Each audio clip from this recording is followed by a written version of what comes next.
எடுத்தது பாம்பு. எங்க எடுத்தது? ராமாயணம் அரங்கேற்றம் பண்ண சென்றாரு கம்பர் பெருமான். அது அரங்கேற்றம் பண்ண ஒத்துக்கறல. எங்க? திருவரங்கத்துல. திருவரங்கம்னா எந்த ஊரு? ஸ்ரீரங்கம். ரொம்ப பேருக்கு திருவரங்கம்னா தெரியாது. ஊரா அப்படி மாறி மாறி போச்சு.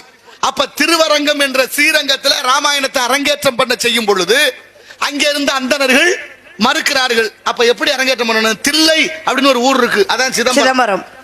தில்லைனா என்ன அர்த்தம்? இல்ல, தில்லைங்கிற வார்த்தைக்கு என்ன அர்த்தம்? தில்லைனா மூங்கில் அர்த்தம். மூங்கில் மரங்கள் அதிகம் அடர்ந்த பகுதி, அதனாலதான் தில்லை வனம்னு பேரு. அதனாலதான் அங்க இருக்கிற காளிக்கு தில்லை காளின்னு பேரு. அந்த தில்லை என்ற சிதம்பரத்துல போய் 3000 பேரு அந்தணர்கள் இருக்கிறார்கள்.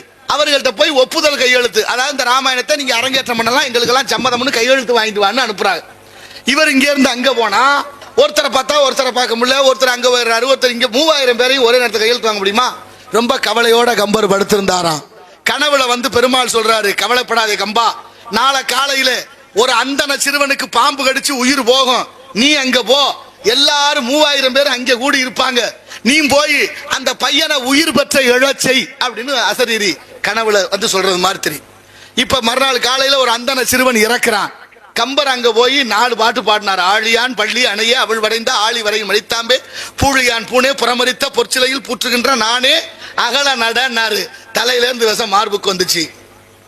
பாறை சுமந்த படவரவே பங்கேற்கும் வீரன் கிடந்துறங்கும் மெல்லனையே செஞ்சுடையா நீரமதிர் அப்படின்னு அடுத்த பாட்டை பாடுறாரு. இப்படியே பாட்டு பாட பாட பாம்பு வந்து கடிச்ச பிள்ளைகளுடைய விஷத்தை எடுக்க சிறுவன் உயிர் பெற்று எழுகிறான்.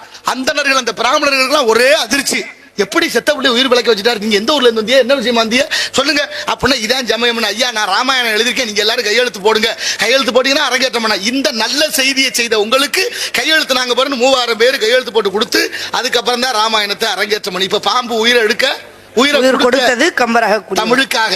அங்கதான் தமிழர் இசைன்னு பேர் வருது பாருங்க. தமிழுக்காகத்தான் பாம்பு கூட வந்து செத்து போன பிள்ளையுடைய விஷத்தை எடுத்து